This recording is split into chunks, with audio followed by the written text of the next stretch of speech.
एक रविवार एक विहार लोकजागरण परिवर्तनाचा प्रचार संविधानाचा कठोरा बुद्रुक तालुका जिल्हा अमरावती येथे उत्साहात संपन्न। विहार हे व्यसनमुक्तीचे विद्यालय बनायला हवे। कवी क्रांतिभूषण खडसे। कठोरा बुद्रुक तालुका जिल्हा अमरावती दिनांक 23/8/2026 येथील धम्मबुद्ध विहारात राष्ट्रीय आंबेडकरी कलावंत प्रबोधन परिषदेद्वारा एक रविवार एक विहार जागरण परिवर्तनाचा प्रचार संविधानाचा हा उपक्रम मोठ्या उत्साहात राबवण्यात आला। कार्यक्रमाची सुरुवात तथागत भगवान गौतम बुद्ध आणि भारतरत्न डॉक्टर बाबासाहेब आंबेडकर यांच्या प्रतिमेचे पूजन व त्रिशरण पंचशिलेने करण्यात आले। कार्यक्रमाच्या अध्यक्षस्थानी कवी क्रांतिभूषण खडसे होते, तर प्रमुख मार्गदर्शक प्रबोधनकार विश्वुदानंद जंजाळ व प्रमुख अतिथी विनोदभाऊ भालेराव, पॅन्थर नेते, माजी संचालक, कृषी उत्पन्न बाजार समिती उपस्थित होते। क्रांतिभूषण खडसे यांनी आपल्या अध्यक्षीय मनोगतातून समाज प्रबोधनावर प्रकाश टाकला। ते म्हणाले, आज आपण बघतो प्रत्येक गावात मंदिर आहे, पण विहाराकडे लोक रविवारी सुद्धा येत नाहीत। विहार म्हणजे काय? विहार म्हणजे फक्त विटा मातीची इमारत नाही, विहार म्हणजे विचारांची प्रयोगशाळा आहे। भगवान बुद्धांनी विहाराची संकल्पना माणसाला माणूस बनवण्यासाठी दिली।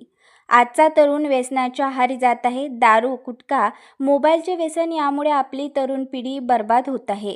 डॉक्टर बाबासाहेब आंबेडकरांनी आपल्याला 22 प्रतिज्ञा दिल्या, त्यातील प्रतिज्ञा आहे, मी दारू पिणार नाही। आपण ती विसरलो आहेत। म्हणून मी म्हणतो, अंधश्रद्धा व पुनर्ग्रहापासून मुक्त होऊन सत्याचा शोध घेणे हाच खरा बौद्धिक विकास होय। आणि हे जर साध्य करायचे असेल तर विहार हे व्यसनमुक्तीचे विद्यालय बनायला हवे। प्रत्येक रविवारी आपण विहार आलो पाहिजे।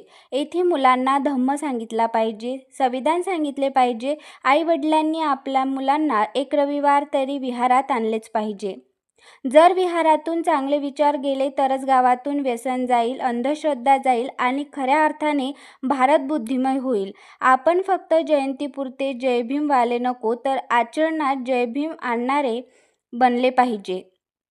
चला, आज या रविवारपासून आपण संकल्प करूया की आपले विहार हे फक्त प्रार्थनेचे ठिकाण न राहता ते संस्कार, शिक्षण आणि व्यसनमुक्तीचे केंद्र बनले।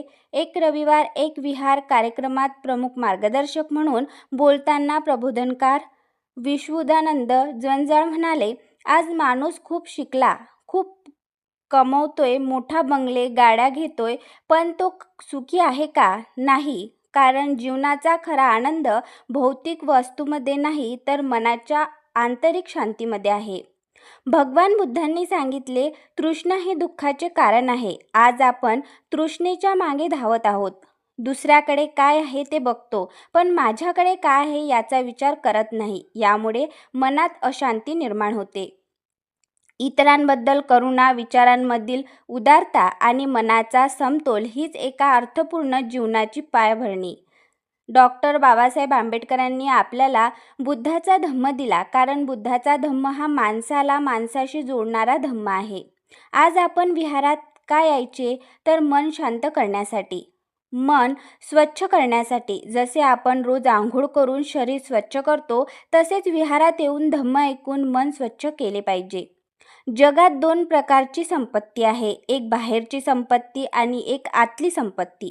बाहेरची संपत्ती चोरीला जाऊ शकते, पण आतली संपत्ती म्हणजे शील, समाधी, प्रज्ञा ही कोणीही चोरू शकत नाही।